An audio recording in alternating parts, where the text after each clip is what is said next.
this week we start talking about the 10 plagues that happened in Egypt.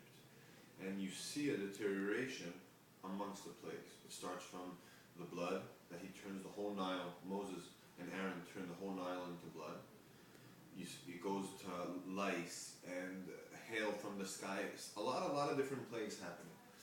And a question that comes up many times when you go through these parshas is, why did God need 10 plagues to free the Jewish people?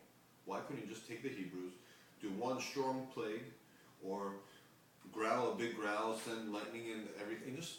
Why do we have to go through this whole process? 10 plagues, one after the other, and this constant story of Pharaoh saying, okay, you can let your people go, and then right before we get out of the gates, no.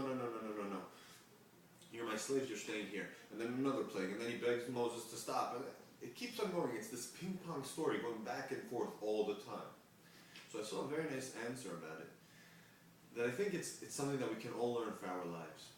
When we have a habit in our lives, we don't even notice how much we're stuck in our own habits. Because a person comes to me and says, yo, Shlomo, you're so addicted to your phone, or you're so addicted to that, you're always doing this, you always have to do it your way. And we don't even notice it. We never stop and think, are we really addicted to certain things? Not addictions like drugs or alcohol, but certain things in life. Are we addicted and limited to a certain way of thinking? Do we ever try thinking out of the box? Do we ever try changing our habits? And the answer is no, because we don't even notice. And I think that what's happening in this parsha is exactly that. There are two addictions here.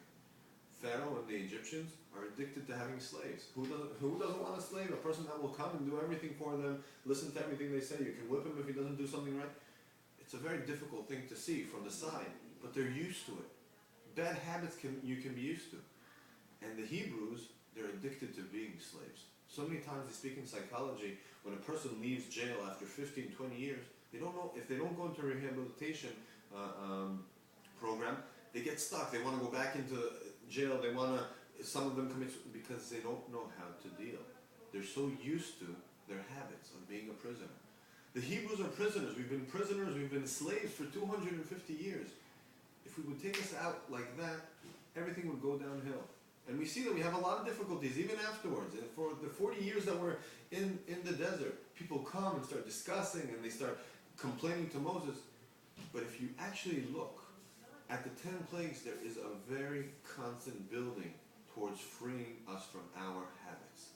When we want to change our lives, when we want to look into ourselves and change something, first it starts off, there's 3 stages. It starts off with noticing that we're stuck in a habit. A friend said to me, you're addicted to your iPhone? Let me think of it. Now, second stage is, what can I do to change it? Practical steps. I can put my iPhone down when I come home, or when I'm in the office. I don't need to be next to it all the time. The world will not collapse if I don't have my phone on me. And the third step is me taking control of my habits, is knowing that I'm in control of any habit that I have. I'm so stuck in it all, but I am in control of my life, of my time, of my work. And many times, to free myself, to be a real free person, a free man, is to take control and do those 3 steps. Noticing, what can I do to do it, and taking action and being and controlling our habits in our life.